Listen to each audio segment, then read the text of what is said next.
الشیطان الرجیم بسم اللہ الرحمن الرحیم الحمد للہ الذی لا یبلغ مدحتہ القائلون ولا یحصی نعماءہ العادون ولا یعدی حقہ المجتہدون الذی لیس لصفتہ حد محدود ولا نعت موجود ولا وقت معدود ولا اجل ممدود فطر الخلائق بقدرته ونشر الرياح برحمته الصلاة والسلام على الرسول المسدد المصطفى العمجد المحمود الأحمد سيدنا ومولانا ومولى الكونين جد الحسن والحسين معاني أبو القاسم محمد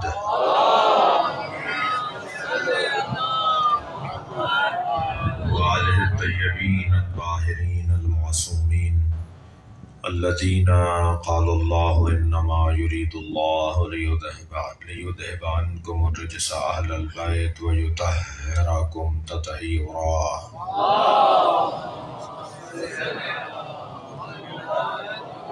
ولعنة الله على أعدائهم أجمعين من يوم عداوتهم إلى قيام يوم الدين أما بعد قال الحكيم في قرآن الكريم بسم الله الرحمن الرحيم الف لام را تلك آيات الكتاب المبين صلوات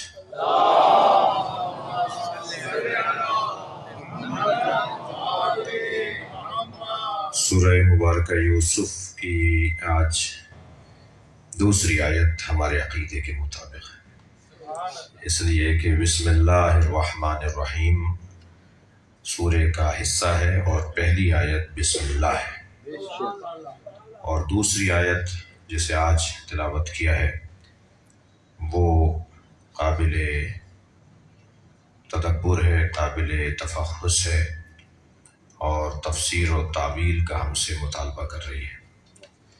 آج کے بیان میں اس آیت کے پہلے حصے پر کچھ دیر زیادہ غور رہے گا، اور پھر دوسرا حصہ یعنی دوسری آیت کا دوسرا حصہ ہم آج مکمل کریں گے، اور آئندہ سے کوشش تو یہ ہوگی کہ ہر مجلس میں ایک سے زیادہ آیتوں پر غور کریں، اگرچہ اس ارادے پر قرآن سے معافی مانگوں گا، کیونکہ اس کا حق نہیں ہے کہ ہم جلدی جلدی گزریں، اس کا حق یہ ہے کہ ہم تدبر کریں، تفحص کریں، اور ایک آیت پر تو جتنا اس کا ہمارے اعتبار سے، کیونکہ ہر ایک کا اپنا میدان ہے اور اپنی اس کی طاقت ہے، تو ایک آیت پر میں ایک انتہائی مجبور طالب علم بھی ایک آیت پر ایک دن رہوں، یہ ناانصافی ہوگی، لیکن اس بات کا احساس بھی ہے کہ صرف 10 دن ہیں اور 112 آیتیں ہیں، اور یقیناً 10 سال تک کا تو بہت جلدی گزرنے پر بھی 10 سال تک کا دوران یہ چاہیے، یعنی تقریباً 10 اشرے چاہیے، تو 100 مجلسیں ہو جائیں گی، پھر جا کر ہم سورہ یوسف کو مکمل کر پائیں گے۔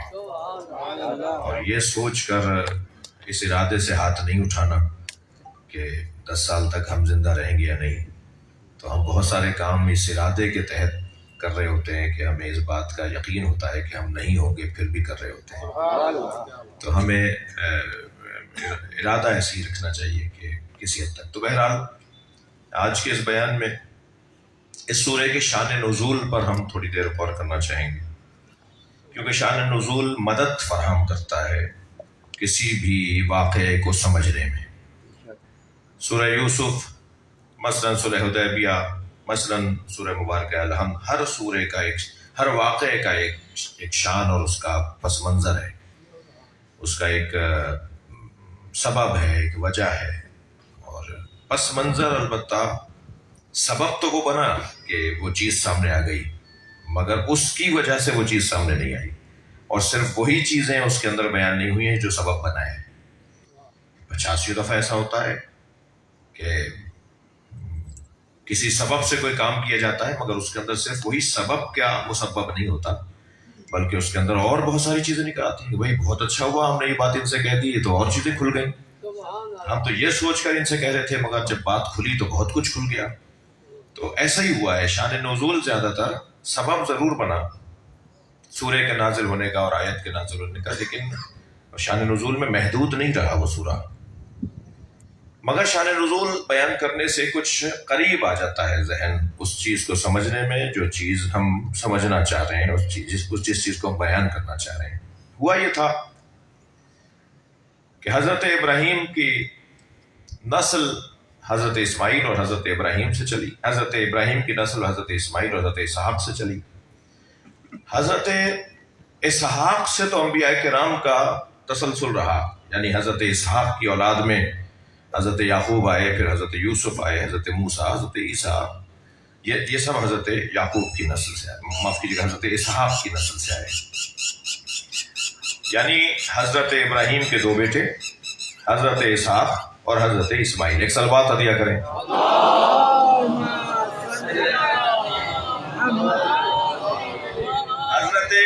حضرت اسحاق کی نسل سے تو بہت سے نبی آئے، جیسے خود حضرت یعقوب ہیں، حضرت یوسف ہیں، حضرت عیسیٰ ہیں، حضرت موسیٰ ہیں، حضرت عیسیٰ ہیں.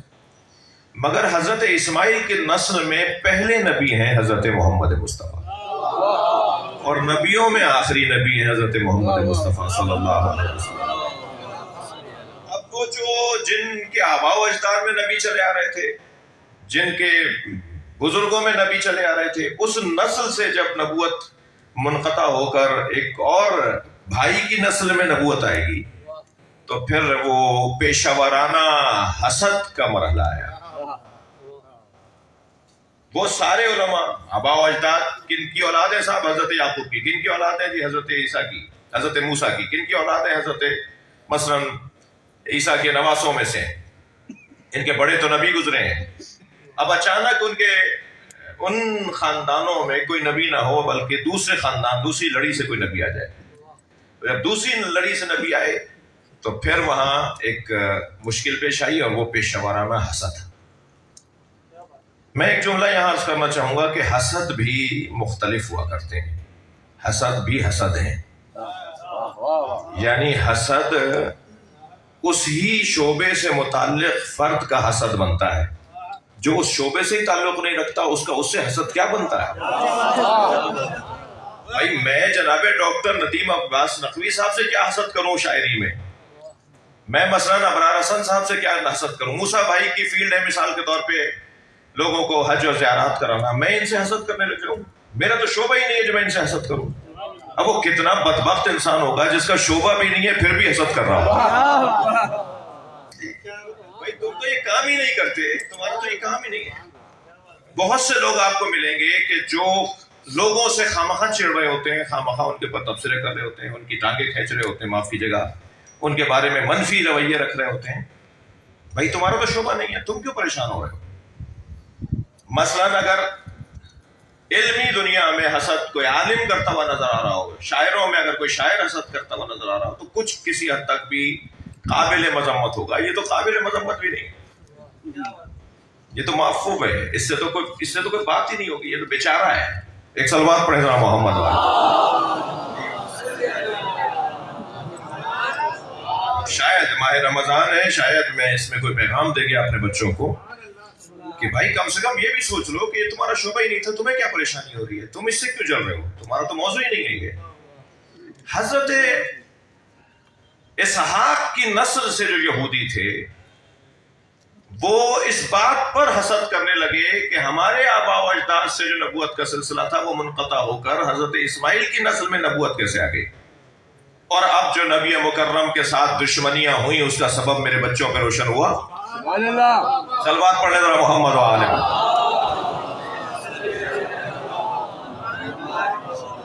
سرکار کے ساتھ جو یہودیوں نے دشمنیاں کی، سرکار کے ساتھ جو عیسائیوں نے دشمنیاں کی، کیونکہ وہ بھی اسی خاندان کے، عیسائیوں کا تعلق بھی حضرت اسحاق کی نسل سے ماننے والوں کا، یہودیوں کا تعلق بھی حضرت اسحاق کی نسل والوں سے. اب یہاں حضرت اسماعیل کی نسل سے حضرت محمد مصطفیٰ صلی اللہ علیہ وآلہ وسلم کو اللہ نے نبی بنا دیا. ایک صلوات اور ہدیہ کریں محمد و آلہ.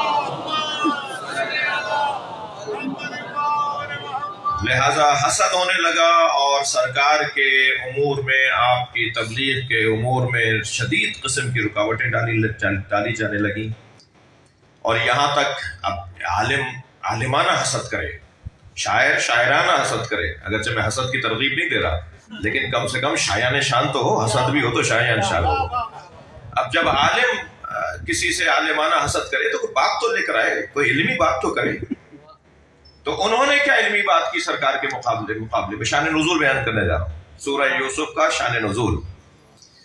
ہمارے دوست دور سے تشریف لے کر آئے، کچھ آگے تشریف لے آئیے، ایک صلوات ہدیہ کر دیں محمد والے.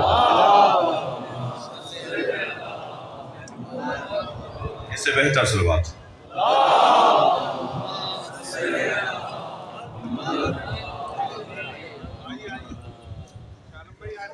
انہوں نے جو نبی مکرم سے حسد کا اظہار کیا، بھائی بہت بڑے عالم، ان کے زبان پر ایسے کلمات جاری ہو رہے ہیں سرکار کے بارے میں، مشہور، شہرت، ایک حضرت کا مقام. قرآن پڑھتے ہیں تو دلوں پر ایسا اثر ہوتا ہے کہ پتھر دل لوگ جو ہے وہ مڑنے لگتے ہیں اور موم ہونے لگتے ہیں. سرکار کا جو ایک شہرہ، سرکار کی جو ایک جو شہرت سامنے آئی، وہ ان کی علمی اور ان کی عرفانی کیفیت تھی. وہ یہود اور نصارہ پریشان تھے، تو اب انہوں نے جو حضرت سے حسد کا اظہار کیا وہ یہ کہ کہا کہ اگر یہ نبی ہیں، اگر یہ وہاں سے پڑھ کر آئے ہیں، اگر یہ اللہ کے شاگرد ہیں، یا اگر اللہ نے انہیں بھیجا ہے، تو پھر ان سے 3 باتوں کے بارے میں پوچھا جائے. 3 سوالات، جو تاریخی سوالات تھے، جو روحانی سوالات تھے، جو علمی اور عرفانی عنوانات تھے، ان سے متعلق سرکار سے سوال ہوا. یہ جواب دے دیں تو ہم مان لیتے ہیں کہ نبی ہیں. اس میں سے، اور ان 3 سوالوں کو قرآن نے اپنے اندر جگہ دی ہے. اس میں سے ایک سوال، یسألونک عن ذی القرنین، اے میرے حبیب تم سے ذوالقرنین کے بارے میں پوچھا گیا کہ ذوالقرنین کون ہے. اب سرکار بتائیں گے ذوالقرنین کون ہے، اور یہ اگر تشفی نے ہو جائے تو یہ خود نبی کا کافی اور شافی جواب نبی کی نبوت پہ دلیل بنے گا. یعنی جو چیلنج کر رہے ہیں کہ آپ نبی بھی ہیں، آپ وہاں سے بھیجے بھی گئے، انہوں نے ایک سوال تو یہ کیا کہ ذوالقرنین کون ہے بتائیے. اسی طرح سوال ہوا یسألونک عن الروح، بتائیے، نبی سے سوال ہوا ہے، نبی اے میرے حبیب تم سے پوچھا گیا کہ روح کیا ہے. اسی طرح جو ہمارے مضمون میں بات ہے وہ تیسرا سوال تھا، یسألونک عن الروح کے بعد لقد کان فی یوسف و اخوتہ آیات للسائلین. سوال ہوا بتائیے یہ کنعان سے مصر کیسے آیا پورا خاندان، یہ یوسف اور یوسف کے بھائیوں کا قصہ کیا ہے، کیا ہوا تھا یوسف علیہ السلام کے ساتھ. حضرت یوسف علیہ السلام دوسرے خاندان سے ہیں، یعنی حضرت اسحاق کی نسل سے ہیں، حضرت یعقوب کے بیٹے ہیں، حضرت اسحاق کے پوتے ہیں. کہا اگر آپ نبی ہیں، وہاں سے بھیجے گئے، تو نبی کا تعلق تو عالم غیب سے، تو بتائیے کہ یوسف اور یوسف کے بھائیوں کا قصہ کیا تھا، یہ مصر کیسے آگے آباد ہوئے. تو جو انہیں معلومات تھیں، میں اب نبی کی نبوت پر معجزے کے طور پر اور نبی کے علم کے عنوان پہ اس سورے کی شان نزول کے عنوان سے ایک بات کرنے جا رہا ہوں، جو آپ کی سماعت میں میرے ساتھ ہیں تو مجھے تشفی ہو رہی ہے. سرکار نے وہ باتیں بتائیں جو ان کے آبا و اجداد کو بھی نہیں پتا تھی.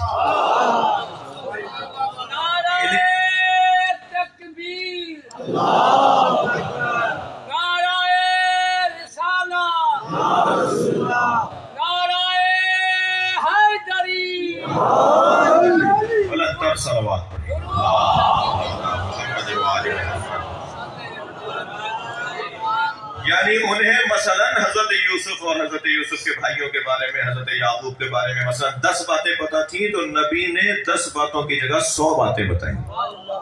قرآن میں صرف 2 سورے ہیں جو پورے ایک ساتھ دفعتاً ایک دم ایک وقت میں نازل ہوئے ہیں، ورنہ سورے آیات اس کی مختلف اوقات میں نازل ہوتی رہی، اور ایک وقت لگا پورا سورہ کو پورا ہونے میں، سورے کو مکمل ہونے میں ایک وقت لگا.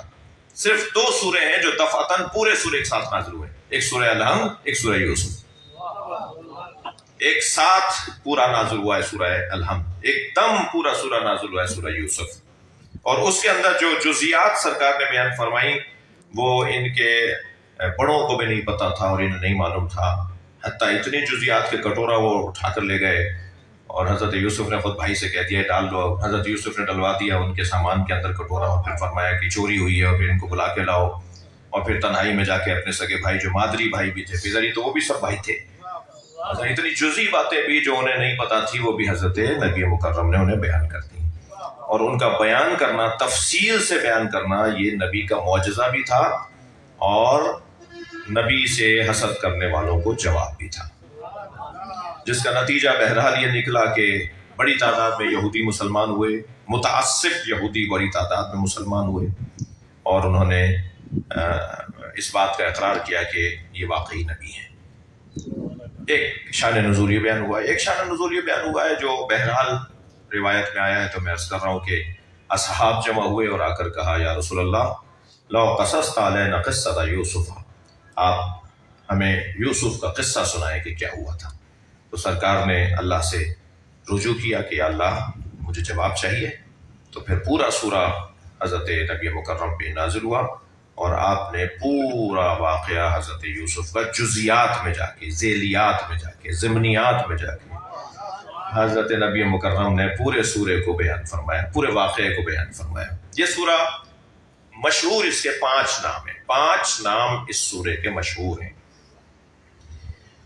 ایک وجود کے کئی نام ہوتے ہیں. ڈاکٹر ندیم عباس صاحب اپنے بچوں کے لیے بابا یا پاپا یا ابا ہوں گے، اپنے زوجہ کے لیے کچھ اور ہوں گے، اپنے والدہ کے لیے کچھ اور نام سے پکارے جائیں گے، آفس میں کسی اور نام سے پکارے جائیں گے، دوستوں میں کسی اور نام سے پکارے جائیں گے. تو ایک شخص کے کئی نام ہو سکتے ہیں. جس صفت کا وہ حامل ہوگا اس کا وہی نام ہو جائے گا. سورہ مبارکہ یوسف کے بھی مشہور 5 نام ہیں. احسن القصص اس سورے کا نام ہے. اللہ نے قرآن میں قصص نازل کیے ہیں. ایک سورہ تو خود ہی قصص ہے، سورہ قصص ہے. واقعات کو اللہ نے قرآن میں نازل کیا ہے. اور آپ جانتے ہیں کہ واقعہ آج جو جدید زمانے کے اندر جو میڈیا کا استعمال ہے، جسے آپ میڈیا کا استعمال کہتے ہیں، اس کے اندر کیوں دلچسپی زیادہ ہے؟ اس لیے کہ وہ منظر کشی کرتے ہیں. وہی چیز آپ کتابوں میں پڑھیں اور وہی چیزیں آپ منظر میں دیکھیں، آپ آنکھوں سے دیکھیں، تو دلچسپی چند برابر زیادہ ہو جاتی ہے. اللہ لوگوں کی تربیت کرنا چاہتا ہے، انسانوں کی تربیت کرنا چاہتا ہے، تو اس نے جو طریقے اپنائے ان میں سے ایک طریقہ واقعات کو بیان کرنا ہے، تاکہ مجسم ہو جائے اس کے دل و دماغ پر وہ چیز، واقعہ، وہ بات، وہ پیغام حاکم ہو جائے. قرآن میں بہت سارے واقعات ہیں اور تقریباً 24 نبیوں کا اللہ نے قرآن میں ذکر کیا ہے. ہر نبی کے ذکر کے ساتھ اس نبی کے حالات کو بیان کیا ہے، اس نبی کے واقعات کو بھی قرآن میں اللہ نے بیان کیا ہے. حضرت یوسف بھی اسی طرح ایک نبی ہیں اور ان کے واقعے کو اللہ نے احسن القصص کہہ کر یاد کیا ہے. واقعات میں سب سے احسن اور سب سے زیادہ مفید واقعہ حضرت یوسف کا واقعہ. اس سورے کا دوسرا نام ہے سورہ زہد. یہ گناہوں سے بچنے کے لیے ایک بہترین رہنما سورہ ہے. کیسے انسان گناہوں سے بچ سکتا ہے. جب دربار سے نکالے گئے اور زندان میں ڈالے گئے تو قیدیوں سے مزاح فرما رہے تھے. وہ جہاں چوہے پھر رہے تھے، جہاں سانپ اور بچھو نظر آ رہے تھے، وہاں جہاں کیڑے تھے، وہاں جہاں اور چیزیں بھی تھیں، مگر حضرت یوسف ایسا ہو رہا تھا جیسے بہت بڑی ان کو چیز مل گئی اور بڑی خوشی کا مظاہرہ اور بڑی شادمانی کا اظہار. اور پھر جو اسرا تھے ان کے ساتھ حضرت یوسف کا جو مزاح ہو رہا تھا، تو دربان نے دیکھ لیا. بہت دیر تک تو دیکھتا رہا، پھر آ کے کہنے لگا یہاں کے تو لوگ روتے ہیں، یہاں سے جانے کی آرزو کرتے ہیں، تم یہاں کے خوش نظر آ رہے ہو. فرمانے لگے وہ جو محل تھا وہ زندان تھا، اور یہ جو زندان ہے یہ میری آزادی ہے. اس لیے کہ جہاں میں اپنے عقیدے پر عمل نہ کر سکوں وہی تو زندان ہے، اور جہاں میں اپنے عقیدے پر عمل کر سکوں وہی آزادی ہے.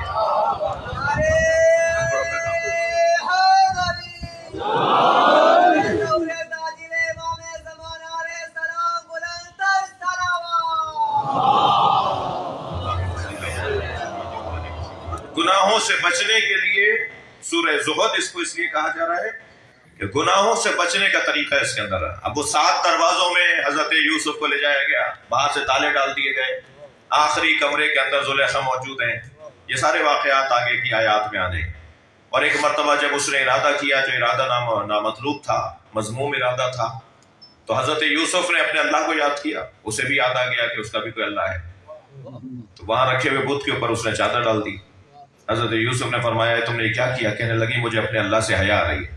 حضرت نے فرمایا تمہارا اللہ تو آنکھوں پر اس کے پردہ ڈالا جا سکتا ہے، میرے اللہ کی آنکھوں پہ پردہ نہیں ڈالا سکتا۔ اور یہ کہہ کر پھر مدد مانگی اللہ سے، اور جب مدد مانگ کے چلے، ہمت یوسف علیہ السلام نے کی، مدد اللہ نے کی۔ وہ ایک مشہور جملہ، ہمت مردہ مدد، ہمت حضرت یوسف نے کی گناہ سے بچنے کی، مدد پھر اللہ کی ہوئی کہ تالا ٹوٹنا شروع ہو گیا، یعنی دوسری طرف سے حضرت یوسف دروازے کے قریب جاتے تھے، اس طرف سے تالا ٹوٹ جاتا تھا، پھر دوڑتے تھے، ایک اور دروازہ آتا تھا، پھر وہاں سے تالا ٹوٹ جاتا تھا، پھر آگے بڑھتے تھے، پھر ایک مرتبہ دروازے کے قریب جاتے تھے، پھر تالا ٹوٹ جاتا تھا۔ آخری دروازے کا تالا ٹوٹنے میں جب پہلے اللہ تالے توڑ رہا تھا، تو پھر آخری جلدی کیوں نہیں توڑا اس نے آخری تالے کو کچھ تاخیر سے اللہ نے کھولا، تاکہ پھر اب یہ ایک اور سبق بنے کہ کیسے اب کیا کرو گے، یعنی وہ جو 6 تالوں پہ مدد کرتا رہا، 7ویں پر اس نے آزمائش میں ڈال دیا، اور پھر ایسے ہی آزمائش آئی کہ اتنی تاخیر سے تالا کھلا کہ وہ زلیخا کا ہاتھ حضرت یوسف کی قمیص پہ چلا گیا،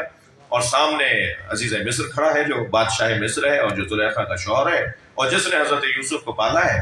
اور اس بھگدڑ کی کیفیت اور اس چھینا جھپٹی کا سا منظر جب دیکھا اس عزیز مصر نے، تو اس نے حضرت یوسف سے ہی پوچھا کہ یوسف، ظاہر حجرہ تو اس کی بیوی کا تھا، کہا یہ کیا ہو رہا ہے، یہ کیا ہو رہا ہے؟ غصے سے اس نے بابا سے لگائیں، تو حضرت یوسف نے فرمایا کہ میرے پاس تو سوائے میرے اللہ کے کوئی گواہ نہیں ہے،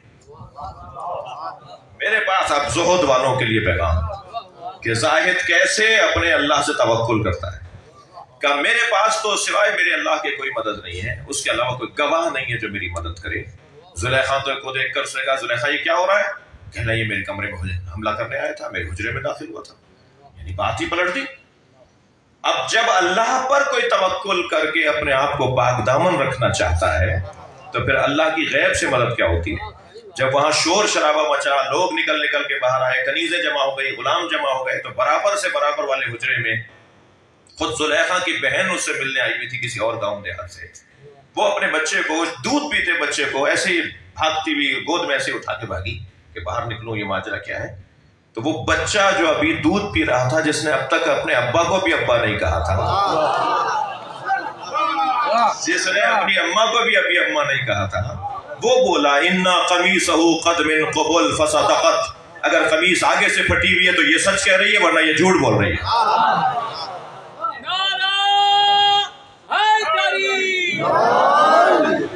لیکن کیا کریں کہ عزیز مصر پر یہ تو روشن ہو گیا کہ میری زوجہ ہی قصوروار ہے، مگر دنیا کو کیا بتائیں، اپنے زوجہ کے عیب کیسے بتائیں؟ ہمیشہ زور بڑے لوگوں کا غریبوں پر ہی چلتا ہے، کیسے اپنی زوجہ کے لیے کہیں کہ میری زوجہ نے ایسا کیا تھا؟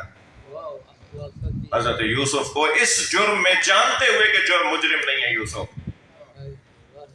آپ اور ہم ایک جملہ کہتے ہیں، سنتے ہیں کہ دین پر دنیا بھاری، دنیا کو بھاری کر دیا دین پر۔ دین کہہ رہا تھا کہ زوجہ قصوروار ہے، دنیا کہہ رہی تھی کہ یوسف قصوروار ہے، تو دین پر دنیا کو بھاری کر دیا، اور دین پر جو دنیا کو بھاری کرتے ہیں پھر وہ نبیوں کے مجرم ہو جاتے ہیں۔ بھائی صلوات پڑھ لیں محمد و آل محمد۔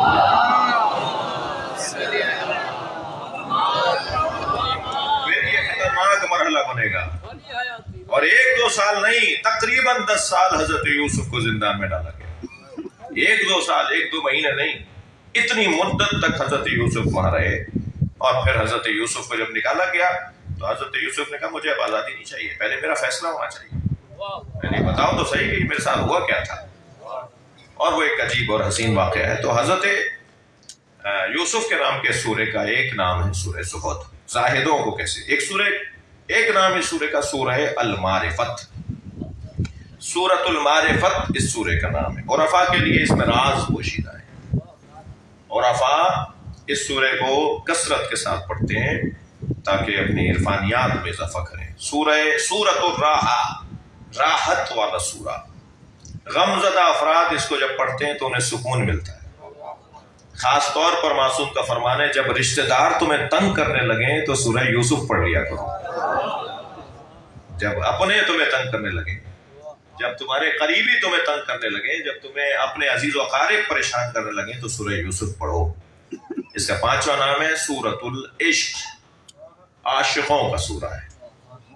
ایک عشق مجازی کی داستان ہے اس میں، ایک عشق حقیقی کی داستان، اس میں عاشقوں کی داستان ہے، کیسے عشق مجازی کا شکار ہوتا ہے اور کیسے عشق حقیقی کا عاشق شکار ہوتا ہے۔ یہاں عاشقوں کا ذکر ہے۔ اس سورے کے اندر 3 موضوعات، محوری موضوعات ہیں۔ سب سے پہلا محوری موضوع اس کے اندر ولایت خدا بھی ہے، یہ سورہ بتاتا ہے۔ صلوات پڑھے ذرا محمد و آل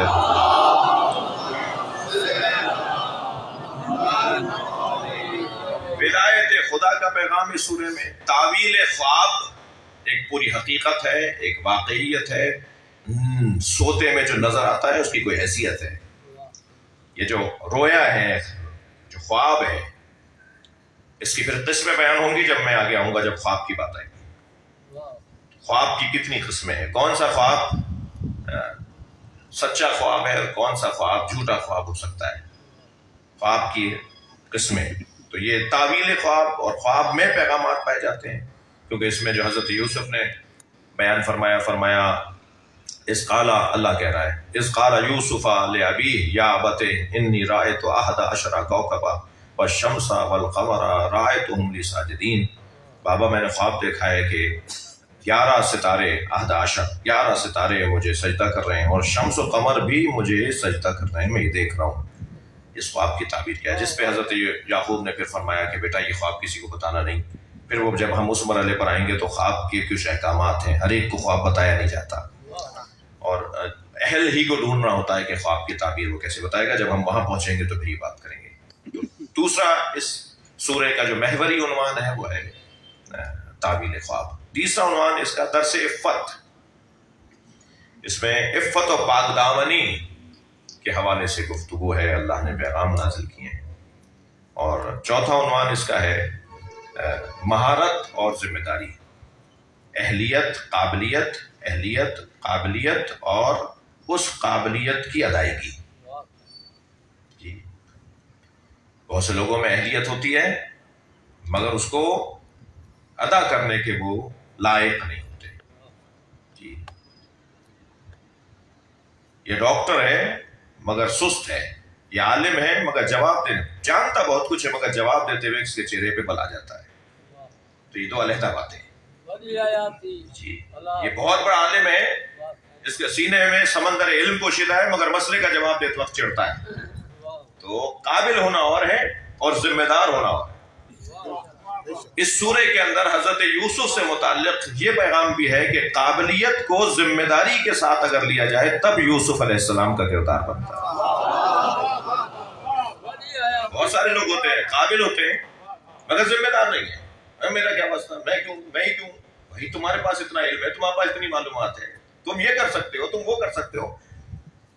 تو اس سورے کے اندر قابلیت اور ذمہ داری کا پیغام یہ سورے کا محوری پیغامات، اور جو کلی پیغام ہے وہ تو اس کا تربیت بشر ہے، انسانوں کی تربیت کے لیے اللہ نے اس سورے کو نازل کیا ہے۔ اب آ جائیے، ہم آغاز کر رہے ہیں آیت کا۔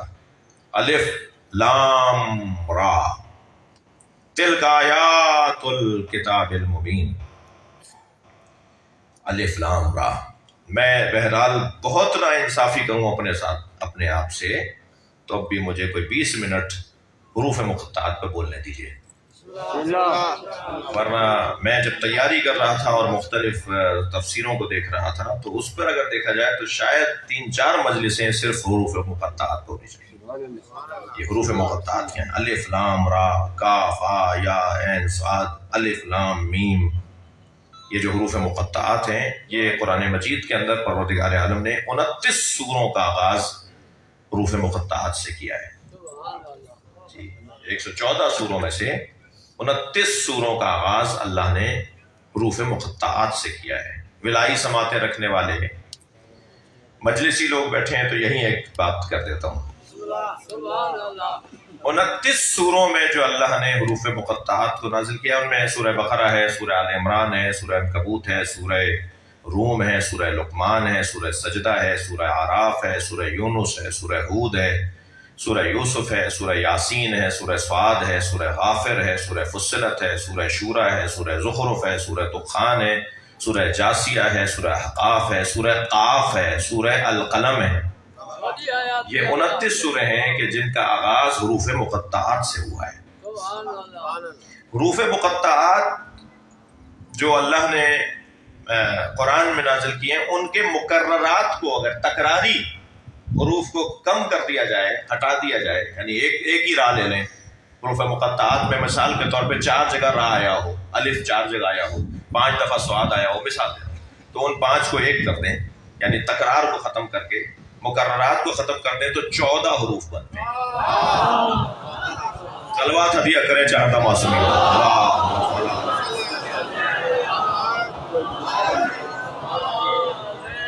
14 حروف کو جو مکررات کے بعد باقی رہ جاتے ہیں، ان سے کوئی جملہ بنا کر دکھائیں، کوئی بن ہی نہیں سکتا کوئی جملہ، اگر بنتا ہے تو صرف ایک جملہ بنتا ہے۔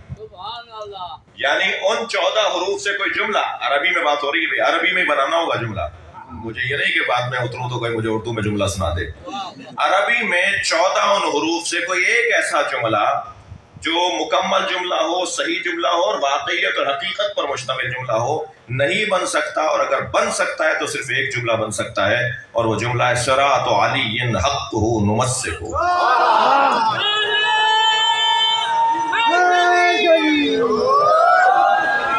صراط علی حقا نمسکہ، علی کا راستہ ہی حق ہے جسے ہم نے پکڑا ہوا۔ صلوات پڑھ لیں محمد و آلہ محمد۔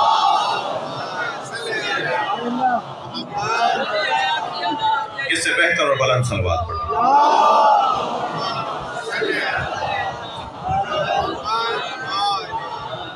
توجہ کر لیا آپ نے؟ حروف مقطعات کو مقطعات کیوں کہتے ہیں؟ اس کا وجہ تسمیہ کیا ہے؟ اس کو کوئی اور نام کیوں نہیں دیا؟ حروف تعجی نام دے دیتے، اسے کوئی اور نام دے دیتے، مگر حروف مقطعات کو حروف مقطعات کیوں کہا جاتا ہے؟ اس کے 2 روشن سبب بیان ہوئے ہیں۔ اچھا، میں پڑھ رہا ہوں، نتیجہ تو شاید بعض جگہ میرا نکلے، میں اپنا نتیجہ دے رہا ہوں، وہ علیحدہ بات ہے، لیکن مطلب کہیں سے پڑھا ہوا ہے۔ حروف مقطعات کو مقطعات کہتے ہیں، اس کا پہلا سبب تو یہ کہ اسے ہم الف لام میم کو علم نہیں پڑھ سکتے، الف لام را کو الر نہیں پڑھ سکتے۔ سورہ شروع کریں الر پڑھ کے، الف لام را کو الر بھی تو کر سکتے ہیں آپ، الر الر الر مثلا، کوئی آپ جوڑ کر ان حروف کو نہیں پڑھ سکتے، یعنی قطع کر کے پڑھنا ہوگا۔ قطعات یعنی ان کو قطع کر کے توڑ کے پڑھنا ہے، اس لیے اسے مقطع کہتے ہیں، قطع شدہ۔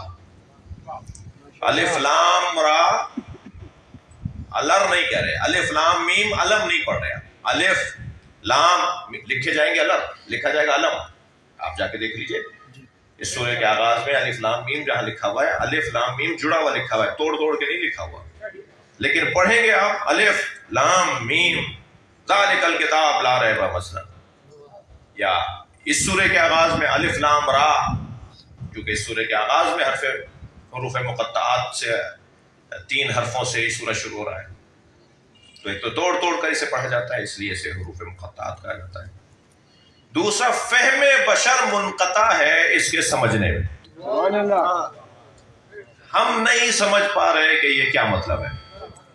اگر میری بات پر تصدیق چاہیے ہو تو ابھی مجلس کے بعد قرآن کھولیے گا، اور جتنے بھی مترجمین ہیں قرآن کے جا کر دیکھ لیجئے گا، انہوں نے الف لام میم کے نیچے الف لام میم ہی لکھا ہوا ہے، انہوں نے الف لام را کے نیچے الف لام را ہی لکھا ہوا ہے، انہوں نے الف لام را کا ترجمہ بھی نہیں کیا، کاف ہا یا عین صاد کا ترجمہ بھی نہیں کیا، جو اوپر لکھا ہوا ہے وہی نیچے ترجمے میں بھی لکھا ہوا ہے، اس لیے کہ وہ سمجھ ہی نہیں رہے، وہ جان ہی نہیں رہے کہ الف لام میم کیا ہے۔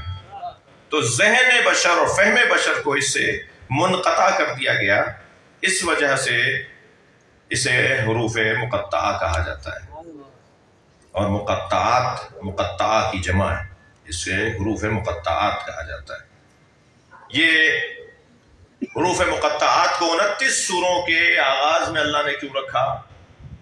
اچھا سارے سورے ایک ساتھ نہیں رکھے اس نے، یعنی ایسا نہیں ہے کہ سورہ الحمد بھی حروف مقطعات سے شروع ہو رہا ہو، سورہ مثلا بقرہ تو شروع ہو رہا ہے لیکن مثلا سورہ نساء بھی شروع ہو رہا ہو، نہیں، جگہ جگہ ایک سورے کے بعد 2 سورے بغیر حروف مقطعات کے، اور پھر ایک سورہ، پھر کچھ سورے، پھر ایک سورہ، جگہ جگہ اللہ نے حروف مقطعات کا سورہ اس لیے رکھا۔ آپ اکتا تو نہیں رہے میری بات؟ جگہ جگہ اس لیے اس نے رکھا ہے کہ قرآن مخالف، جملہ ہدیہ کر رہا ہوں، قرآن مخالف، قرآن دشمن جو قرآن کے خلاف سوچتا ہو وہ آغاز میں ہی ہتھیار پھینک دے کہ میری تو بس کی نہیں ہے اس کا جواب دینا، وہ آغاز کلام کے اندر ہی ہار مان جائے کہ نہیں، میں تو جب پہلا لفظ نہیں سمجھ پا رہا تو میں قرآن کے آگے جا کے کیا جواب دوں گا؟ تو قرآن مخالفوں کو اللہ نے تحدی، چیلنج کے ساتھ بات کی ہے، بات کرو، سمجھو کیا کہہ رہا ہوں میں۔ دوسرا پیغام حروف مقطعات کا، علم غیب نبی مکرم پر دلیل۔ سرکار دو جہاں عالم غیب ہیں، صلوات پڑھنے میں عرض کرتا ہوں۔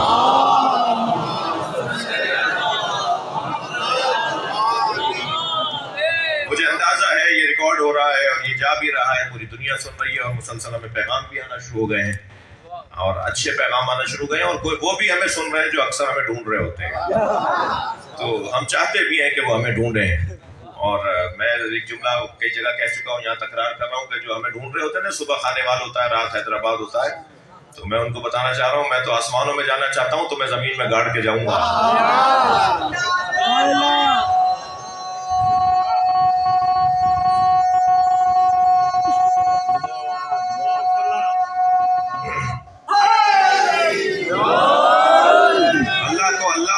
اللہ کو اہل بیت دشمنوں سے تکبر کرنا اچھا لگتا ہے، لہذا میرے اس لہجے کو آپ اپنے اوپر نہیں لیجیے گا۔ صلوات پڑھ لیں محمد و آل محمد۔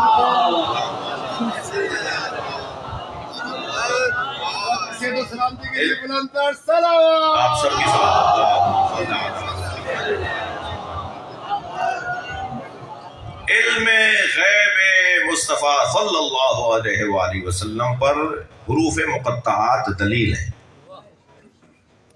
الرحمن علم القرآن خلق الانسان، یہی ہے نا ترتیب، وہ رحمان جس نے قرآن کا علم دیا اور پھر انسان کو خلق کیا۔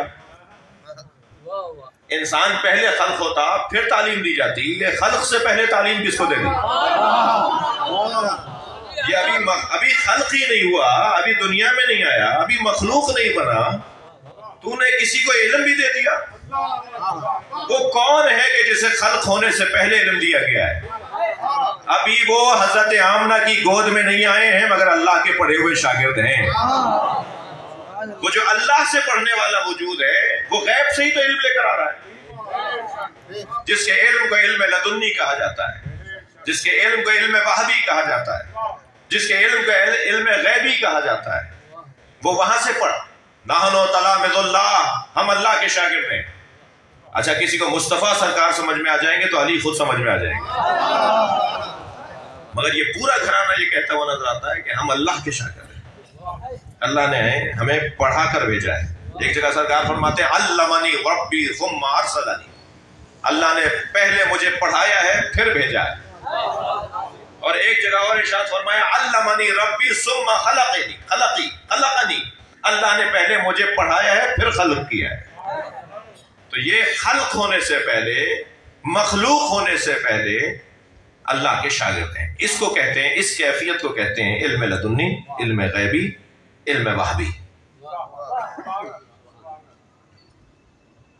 کچھ گفتگو آپ کی میری کہیں رازدارانہ رہی ہو، کچھ یا آپ کی میری ذاتی گفتگو ہو، اور کہیں مجمع میں مجھے یاد آ جائے کہ میں آپ کو وہ یاد دلا دوں، اور وہ مجمع میں سنانے کی بات نہ ہو، تو میں آپ سے اشارے میں بات کروں گا جو آپ ہی سمجھیں گے، اور یہ اشارہ خود دلیل ہوگا کہ اس اشارے سے پہلے کوئی رازدارانہ مرحلہ تھا، کوئی غیبی کیفیت تھی کہ جہاں یہ باتیں ہوئی تھیں جو آج صرف اشارے میں بات ہو رہی۔ الف لام را امت کو سمجھانے کے لیے نازل ہی نہیں ہوا، یہ تو نبی صلی اللہ بات کر رہا ہے۔ اور یہ نبی سے راز میں بات کرنا بتایا جا رہا ہے کہ یہ رازدار ہیں، یہ غیب سے جڑے ہوئے ہیں. امت کو نہیں سمجھ میں آئے گی یہ بات کہ الف لام را کیا ہے اور کاف ہا یا عین صاد کیا ہے اور الف لام میم کیا ہے. امت کو نبی کے علم غیب پر خود حروف مقطعات دلیل ہے. جبرائیل سرکار کو قرآن سنانے آئے تھے، پڑھانے نہیں آئے تھے. اگر پڑھانے آئے تھے تو جبرائیل خود بتائیں الف لام میم کیا ہے. جبرائیل خود بتائیں، علیہ السلام خود بتائیں کہ کاف ہا یا عین صاد کیا ہے. جبرائیل پڑھانے نہیں آئے، جبرائیل سنانے آئے تھے. جبرائیل کو دیا گیا جا کے پہنچا دو، وہ بھی پروٹوکول اور آداب اور تہذیب کا حصہ تھا. ورنہ جو وہاں بغیر جبرائیل کے جا سکتا ہے وہ وہاں سے قرآن بغیر جبرائیل کے لے بھی سکتا ہے. پروٹوکول، آداب، تہذیب، ادب، احترام، تقاضے. جی جناب ابرار حسن صاحب مجھے اگر نہیں بلاتے تو کیا میں نہیں آتا؟ میں آ جاتا. پہلے سے طے ہوا ہے کہ مثلا مجھے، لیکن ایک طریقہ کہ آواز دی جا رہی ہے، بلایا جا رہا ہے، کہا جا رہا ہے کہ اب میں انہیں بلاتا ہوں، تو یہ ایک طریقہ ہے، ادب ہے. معراج پر سرکار 100 سے زیادہ دفعہ گئے، مگر قرآن میں ایک معراج کا ذکر ہے، اس لیے کہ وہ آفیشل سفر تھا، وہ سرکاری سفر تھا. جو سرکاری سفر ہوا ہے وہ پروٹوکول کے ساتھ ہوا ہے، وہ ادب احترام کے ساتھ ہوا ہے. ورنہ یہ جب چاہتے تھے چلے جاتے تھے. علامہ ذیشان حیدر جوادی تو 2 مصروں میں یوں بیان کرتے ہیں کہ ایک شب کا ذکر کیا ہے جانے والے عرش پر، ایک شب کا ذکر کیا ہے جانے والے عرش پر، تیری ساری زندگی معراج ہی معراج ہے. جب چاہتے تھے چلے جاتے تھے. تو نبی کے علم غیب اور عالم غیب سے نبی کا تعلق یہ حروف مقطعات کے ذریعے سے زیادہ روشن ہو جاتا ہے. الف لام را پہلا حرف سورہ مبارکہ یوسف کا. میرے پاس 5-8 منٹ ہیں، کوشش یہی ہے کہ 10 بجے بات مکمل ہو جائے. الف لام را پہلی آیت. اچھا ایک اور لطیف بات مجھے احساس ہو رہی ہے کہ یہ جو الف لام را، یہ وہ عاشق اور معشوق کی گفتگو بھی ہے. اب یہ طے کرنا مشکل ہے کہ عاشق اللہ ہے یا عاشق نبی ہے. جی یہ مشکل ہے، بلکہ میں اور اپنے لفظ کو بہتر کروں، پورا قرآن عاشق و معشوق کی گفتگو ہے. اب یہ میری مشکل ہے، یعنی آپ کی میری مشکل، ہماری مشکل ہے کہ لفظ عشق کو کچھ ناکام عاشقوں نے اتنا بدنام کر دیا کہ ہم ممبر پہ ہی لفظ عشق نہیں بولتے. جیسے کچھ لفظ سیاست کو ناکام سیاست دانوں نے اتنا استعمال کیا کہ ہم سیاست، اگر مجلس میں لفظ سیاست بھی بولتے تو کہتے ہیں مولوی سیاسی ہے، جبکہ سیاست سے بڑی تو عبادت کوئی نہیں ہے. جو مخلوق الہی کے امور کی تدبیر کرے اسے سیاستدان کہا جاتا ہے. یہی تعریف ہے نا سیاست کی. سیاست کی تعریف یہ ہے کہ امور مخلوق کے امور کی تدبیر کرنے والے کو سیاستدان کہا جاتا ہے. صلوات پڑھ لیں ذرا محمد والے.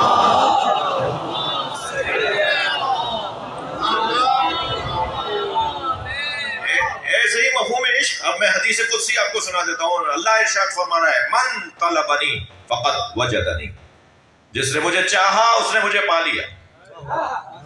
من طلبنی، جس نے مجھے طلب کیا، چاہا، فقط وجدنی، اس نے مجھے پا لیا. ومن وجدنی فقط عشقنی، اور جس نے مجھے پا لیا اس نے مجھ سے عشق کیا. ومن عشقنی فانا قتلتہ، اور جو مجھ سے عشق کرتا ہے میں اسے قتل کر دیتا ہوں.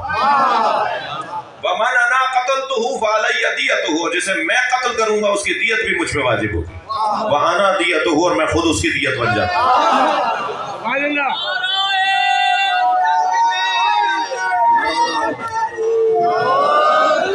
پھر اس کا ہاتھ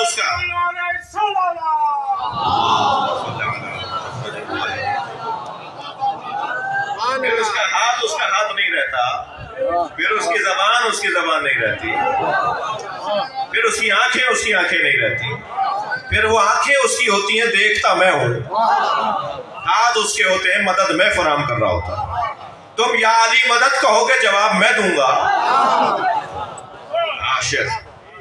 اب یہ لفظ عشق اللہ استعمال نہ کرتا اگر لفظ عشق ہی برا ہوتا. تو عشق پھر ہم نے کچھ شاعروں نے بھی مدد فراہم کی کہ عشق کو بھی تقسیم کر دیا. یہ عشق مجازی ہے اور یہ عشق حقیقی ہے. عشق مجازی تو عشق ہی نہیں ہے بھائی. دو چار جملے کہہ دوں. دل سب کا چاہ رہا ہے مگر بولیں گے نہیں آپ. تھوڑا سا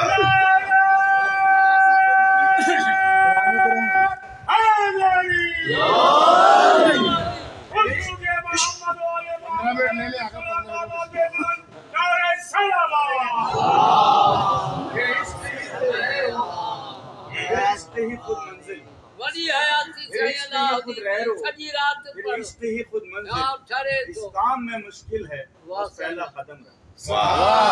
عشق مجازی میں معشوق کو پا لینا کمال ہے. عشق حقیقی میں معشوق کو پا لینا آغاز ہے. ابھی تو بات شروع ہوگی. اور عشق مجازی ہے ہی نہیں, عشق نہیں ہے, وہ دھوکہ ہے, فریب ہے, سراب ہے.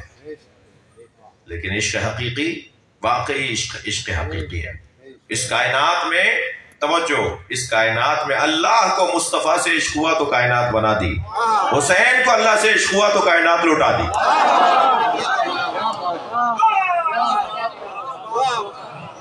صلوات پڑھیں مولا حسین کی ذات پر.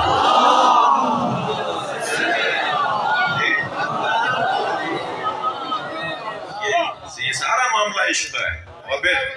اور پھر علامہ اقبال کے اوپر اگر چلے جائیں کہ علامہ اقبال نے عشق کو کیسے دیکھا, کہتے ہیں کہ توجہ, عشق پر اعمال کی بنیاد رکھ, عقل کو تنقید سے فرصت نہیں. علامہ اقبال کہہ رہے ہیں عشق پر اعمال کی بنیاد رکھ, عقل کا کام تو ان من نکالنا ہے. صلوات پڑھ لینا محمد والے. بے خطر کود پڑا آتش نمرود میں عشق. علامہ اقبال بے خطر کود, یہ حضرت ابراہیم نہیں کود رہے تھے, عشق کود رہا تھا. بے خطر کود پڑا آتش نمرود میں عشق, عقل ابھی محو تماشائے لبے بام رہی.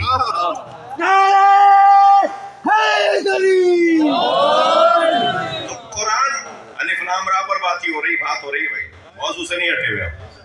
حروف مقطعات پر گفتگو ہو رہی ہے. حروف مقطعات الف لام را جو ہمارے ہاں ابھی اس آیت کے اندر عنوان ہے, وہ عاشق اور معشوق کی گفتگو ہے. اب میں نے ایک جملہ کہا تھا, دل کر رہا ہے اس جملے کو مکمل کروں. قرآن عاشق اور معشوق کی گفتگو کو کہتے ہیں. یہ کیسے طے کروں کہ عاشق کون ہے اور معشوق کون؟ جملہ ہدیہ کرنے جا رہا ہوں. جب یہ احمد ہوتے ہیں تو عاشق ہوتے ہیں, جب محمد ہوتے ہیں تو معشوق ہوتے ہیں.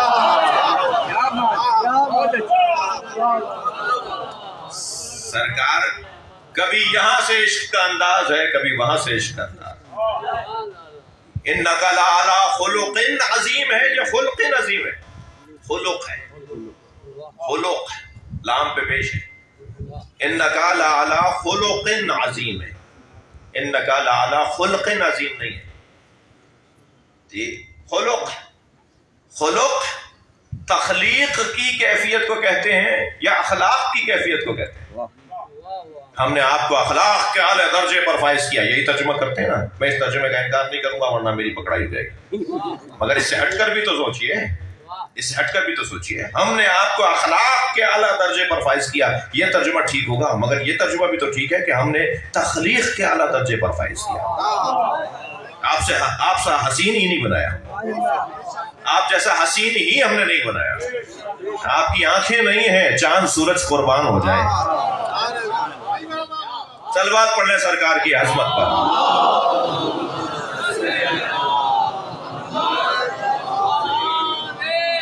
تو یہ حروف مقطعات نبی کی عظمت پر بھی ایک دلیل. عظمت مصطفیٰ کا ایک بیان ہے. وقت تنگ ہو گیا. عظمت مصطفیٰ کا ایک بیان ہے.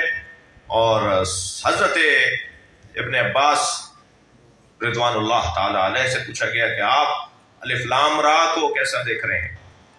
آپ نے کیا سمجھا ہے مولا علی سے کہ مولا علی کے خاص شاگرد, بڑے پیارے شاگرد, قریبی شاگرد.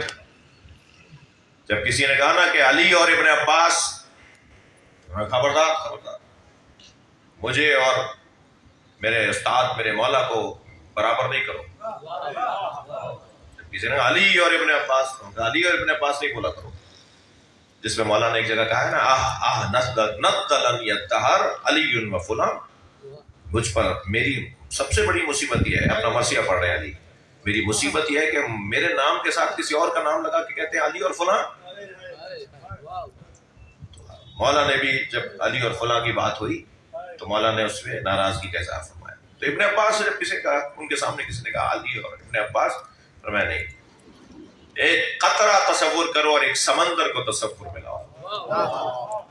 علی سمندر علم ہے اور میں قطرہ علم ہوں، اور میں خشک ہو جاؤں گا اگر سمندر کا حصہ نہیں بنوں گا. مولا کی عظمت پر صلوات دیا کریں.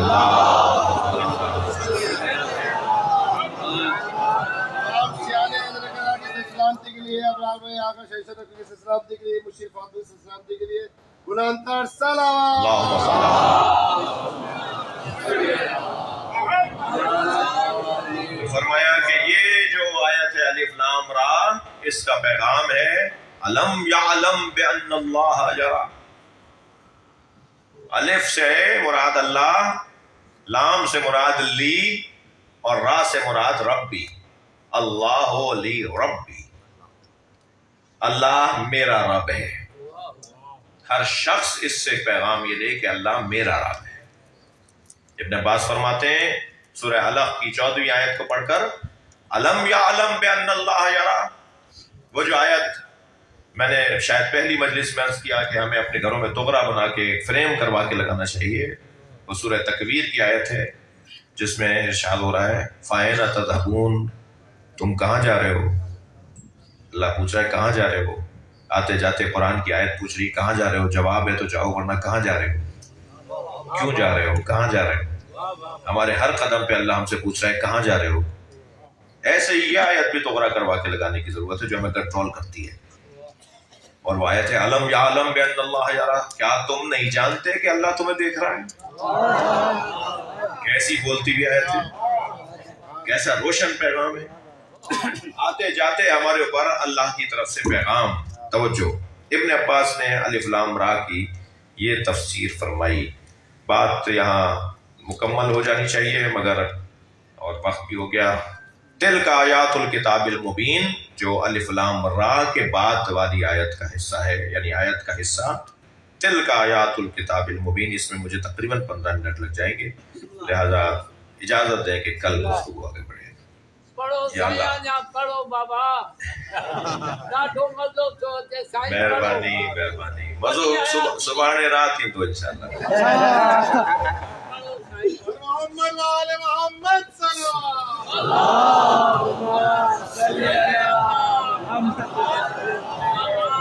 التماس کروں گا ایک سورہ فاتحہ، 3 مرتبہ سورہ اخلاص، اور وہ مغفور سے جعفر علی رضوی، سیدہ ملیکہ خاتون، سید نجم الحسن رضوی، سید بشیر حسین رضوی، مولانا سید محمد عون نقوی، سیدہ صالحہ لبنہ تقوی، سیدہ وار حسین تقوی، سیدہ زہا فاطمہ، سیدہ ام فروا، سیدہ ام فروا، سیدہ زمرد النساء، خادم زوار امام حسین علیہ السلام، یعنی جناب رضا نقوی، جناب مولانا عباس عزیزی، نجم الاسلام رضوی، موسیٰ بھائی کے ماموں، آپ سب کے مرحومین رحم اللہ من قرأ الفاتحہ. بسم اللہ الرحمن الرحیم. اهدنا الصراط المستقيم. بسم الله الرحمن الرحيم. الله بسم الله الرحمن الرحيم. اللهم صل على محمد وعلى محمد. کل ملاقات کی امید کے ساتھ گزارش کروں گا کہ حاجات کی قبولیت کے لیے بلندتر صلوات. محترمہ مشیر فاطمہ کو بھی شامل دعا قرار دیں، ان کی صحت کے لیے، حاجات کی برابری کے لیے بلندتر صلوات.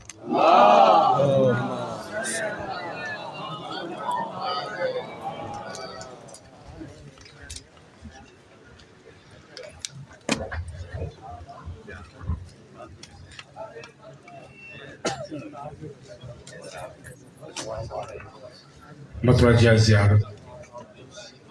السلام علیکہ یا عبد اللہ، السلام علیکہ یا ابن رسول اللہ،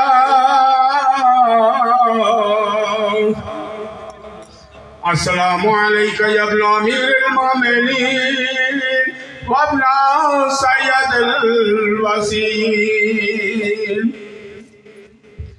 السلام علیکی یا بی بی فاطمہ الزہراء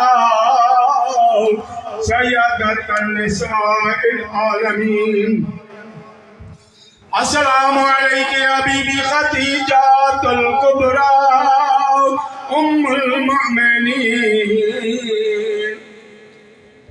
السلام علیکہ مولا ابو الفضل العباس ابن امیر المؤمنین، السلام علیکہ جمیعاً شہداء کربلا واسیران کوفہ شام ورحمۃ اللہ وبرکاتہ، السلام علیکہ یا مولا غریب الغرباء، السلام علیکہ یا ابن رسول، یا السلام علیکہ یا علی ابن موسیٰ الرضا ایوہ الرضا الراضی بالقدر والقضاء ورحمۃ اللہ وبرکاتہ، السلام علیکہ یا مولا صاحب العصر والزمان،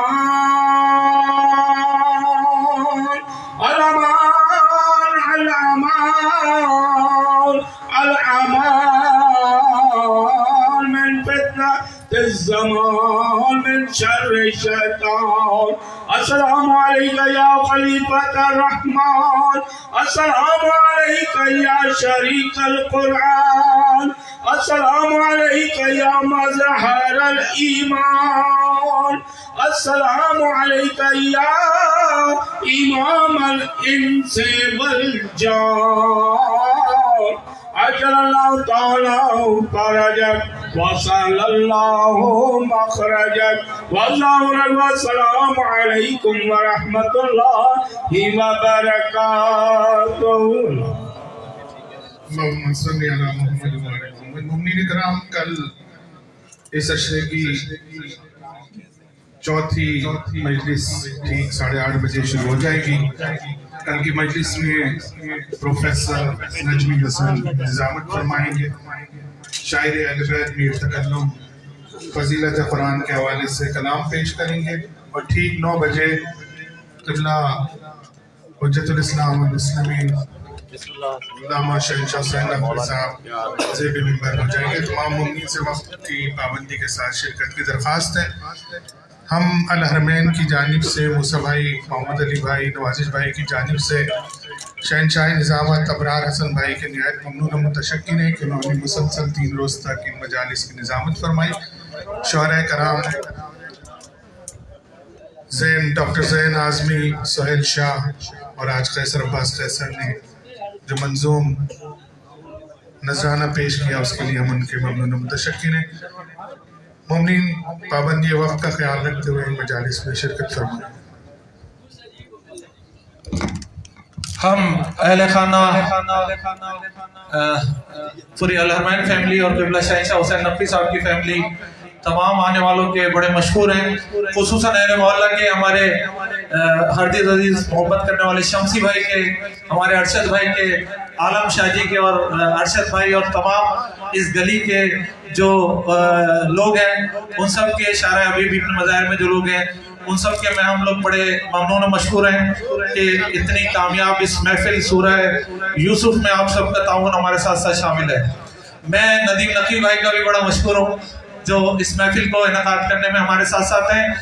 قبلہ کے حکم پہ ایک معروف شاعر روزانہ آئیں گے اور قرآن پہ مدح خوانی کریں گے. کل انشاءاللہ میر تکلم جو ہے وہ تشریف لائیں گے اور قرآن پہ مدح خوانی کریں گے. اس کے علاوہ معروف ترین قاری جمران سے جو روزانہ کی بنیاد پہ آ رہے ہیں، ہم ان سے گزارش کریں گے کل ٹھیک 8:30 بجے محفل شروع ہو جائے گی. اور 9 بجنے میں 5 منٹ قبل قبلہ شہنشاہ حسین نقوی صاحب زیب ممبر ہوں گے انشاءاللہ. آپ تمام امنیت سے شرکت کی بھرپور استدعا ہے.